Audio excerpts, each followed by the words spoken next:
A $1.8 million limousine surrounded by 12 bodyguards running like a human shield. A 95-foot British yacht anchored off a private island hidden in plain sight. And a train, armored like a tank, moving just 37 miles per hour, yet able to escape a nuclear war. This isn't a James Bond villain.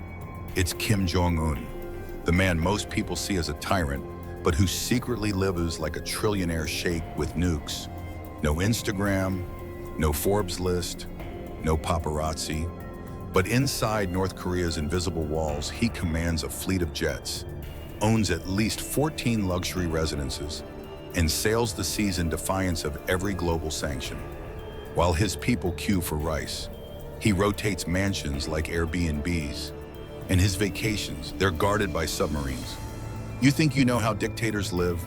Wait till you hear what happens in minute 12, where even a yacht turns into a weapon of psychological warfare. In a world obsessed with visibility, Kim has built a life so elite, it has to stay hidden. And once you step inside it, you'll understand why the real power today doesn't shout. It whispers and vanishes before anyone can trace it.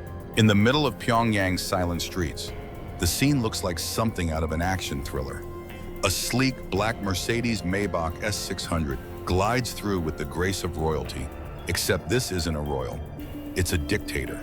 Flanking the $1.8 million limousine, 12 bodyguards running in perfect unison, clad in matching suits, earpieces gleaming under the sun. Their formation is tighter than a presidential security detail in Washington. And they're not just sprinting, they're scanning, calculating, ready to jump in front of bullets at a moment's notice. Why run? Why not just sit in armored vehicles? Because in North Korea, fear is choreographed. The running guards aren't just a security protocol, they're a performance art. The message is simple, our leader is untouchable, and we're willing to die to prove it. This convoy doesn't just move, it dominates. Kim's Maybach isn't ordinary. It's custom-built with military-grade armor, bulletproof tires, and a sealed cabin that can survive gas attacks, even if hit by a direct mortar round. The vehicle is designed to keep rolling. Inside, the cabin is a bunker of silence, padded leather seats, encrypted communications, biometric locks. It's not luxury, it's control. And this isn't just for show in Pyongyang. Every time Kim visits a missile test site or high-level facility, the same ritual repeats. Elite guards running beside a rolling fortress. While the streets are cleared for miles, it's a ballet of intimidation. But here's the twist, these guards aren't rotated from regular forces. They're handpicked from the Supreme Guard Command. They train for years, not just in combat, but in choreography, posture, even facial expression. Their presence is as psychological as it is physical. So next time you see the footage and think, this looks ridiculous. Remember, you weren't the intended audience. The performance is for foreign spies, local elites, and 25 million citizens who've never seen a different kind of leadership. And yet, even this is just the surface, because what happens underground, what moves on rails, and what sails silently off the coast is where the real game begins. But you're also free, to keep watching and see why his enemies can't even locate him, let alone stop him. If Air Force One is the stage for American diplomacy, then Kim Jong-un's armored train is a disappearing act worthy of Houdini. But this isn't a magic trick. It's military-grade misdirection, nicknamed the Moving Fortress. Kim's personal convoy consists of 3 separate trains, each with a mission, each a weapon in psychological warfare. The first a scout train clearing tracks of bombs, sabotage, and unwanted eyes. The last packed with elite security, armored vehicles, emergency food supplies, and mobile communications. The center train, the one carrying Kim, is the real enigma. From the outside, it's plain, green, boxy, Soviet.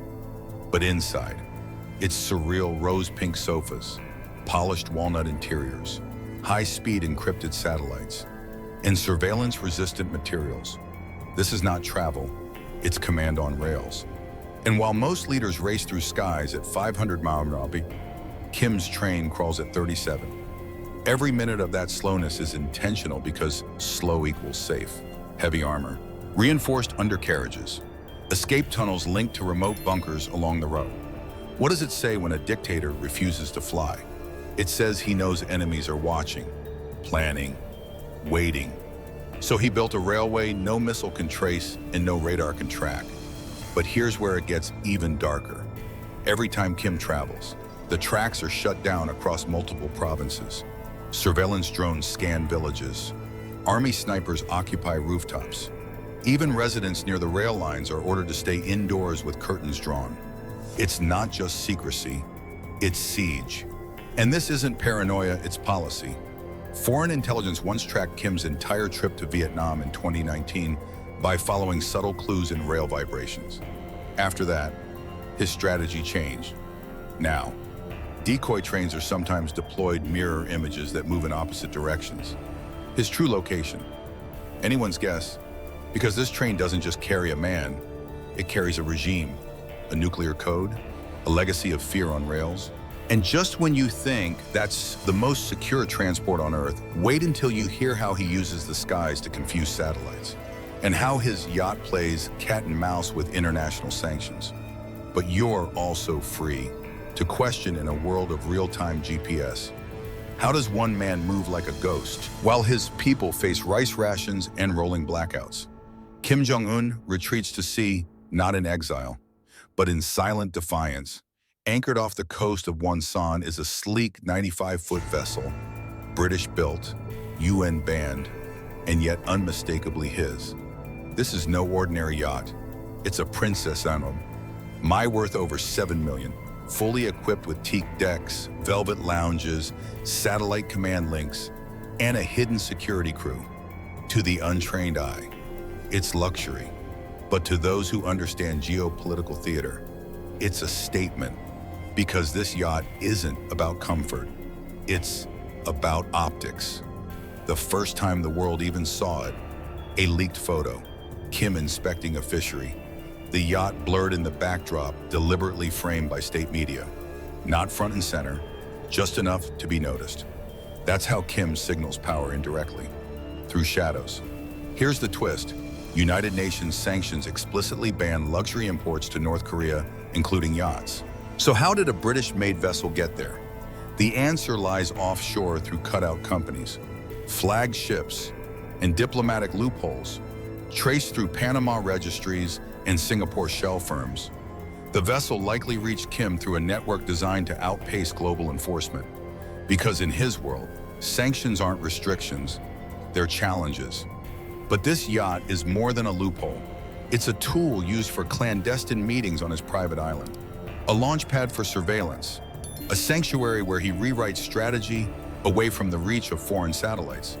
It also serves one more purpose: projection. Satellite imagery has caught it docking in different bays, always timed near major geopolitical events. As if to say, I'm not hiding, I'm hovering in North Korea. Nothing is random. Even a luxury boat becomes a moving broadcast of wealth, of resilience, and of sovereignty. But if you think this is the full extent of Kim's silent empire, wait until you see what's hidden underground. Because the next layer of his strategy lies beneath your feet, and it's darker than you imagine. Above ground, he plays with optics. But beneath the soil of North Korea lies Kim Jong-un's real kingdom. It's not in the palaces, it's in the dirt. Over 8,000 underground facilities lace the mountains and plains of the DPRK, each designed not to be seen, but to survive. Some are weapons depots, some are nuclear labs. Others escape tunnels wide enough to drive a tank. There are 84 confirmed cross-border tunnels between North and South Korea, some built decades ago. Others discovered just last year. But what's terrifying isn't how many, it's how prepared they are. Most world leaders build walls. Kim built exits. He can vanish within seconds, descend from any palace into a tunnel network unknown even to his generals. These aren't Cold War relics. They're constantly updated, lined with reinforced concrete, EMP-resistant wiring, and satellite-disconnected communications. One CIA report called it an entire nation underground. Inside, there are fully stocked living quarters, war rooms, even banquet halls. If the world above burns, Kim's empire keeps breathing unshaken, untouched. untraceable. And it's not just military. There are whispers still unconfirmed of entire entertainment facilities beneath Pyongyang. Private cinemas, training halls, rooms built not for strategy, but for control. Because to Kim, underground is not just safe, it's where power becomes permanent. And like a magician, the trick isn't just hiding what's important, it's making you look elsewhere. But if you think his power ends at bunkers and bodyguards, you're wrong. Because the next part of his empire, it wears a smile, bows politely, and never speaks without permission. Coming up next, the secret society of service behind the supreme leader. It looks like hospitality, but it's actually obedience. Behind Kim Jong-un stands a circle of women so well trained, so precisely choreographed, they blur the line between tradition and theater. This isn't fiction. It's called the pleasure group, a term whispered by defectors, never officially acknowledged. Recruited in their teens, these women are selected based on beauty, family loyalty, and absolute silence. Once chosen, their lives are no longer their own. They are trained in traditional dance, etiquette, speech, and even music. Their role to entertain, serve, and symbolize loyalty at the highest level of state functions, not as mistresses, but as tools of perception. Every bow, every note played, every pour of tea, it's not service. It's a message. You will be watched, admired, and controlled. The women are sworn to secrecy under lifelong confidentiality agreements. Their families are rewarded handsomely better homes, education, protection, but the cost is invisibility. They cannot speak of their service, they cannot leave. And if they break the code, the punishment doesn't stop with them. Former insiders have described the unit as a human firewall, a soft aesthetic shield meant to display harmony, while guarding the ruler from discomfort, dissent, or exposure. In North Korea, power doesn't just shout or vanish, it sometimes smiles. And the world, distracted by parades and nuclear tests, rarely sees the true machinery, a cultural weapon, cloaked in grace. But if you think this is just about tradition, think again. Because in the final act of Kim's empire, even loyalty has a GPS, and every palace has a twin. Stay with us for the ending you didn't see coming. So what remains after the 1.8M motorcade? The bulletproof train, the super yacht that defies sanctions, and 14 homes each more fortified than the last. An empire ruled by a single face that might not even be real. Because in North Korea, power is a mask, and Kim Jong-un wears it not just for the world, but sometimes for himself. The body doubles, not a gimmick. Their strategy, the decoy jets, not paranoia. It's survival. He doesn't trust the sky, the ground, or even his own reflection unless it's rehearsed. This isn't just secrecy, it's theater of control. An empire not built on popularity, but on impenetrability. While presidents give press conferences, Kim gives silhouettes, while kings host galas. He vanishes underground. His rule is not loud, it's invisible, untouchable, and meticulously staged. And that's the twist. The more lavish it looks, the more isolated it is. Behind the limos, behind the women, behind the walls and the wealth, there's a man who leads a nation, but walks like he's being watched, not just by the world, but by the very system he built. So, what do you think is this ultimate power or ultimate fear, and how much freedom can a leader have when his life is a fortress? Tell us in the comments if given a day inside his empire. Would you trade your freedom for his throne?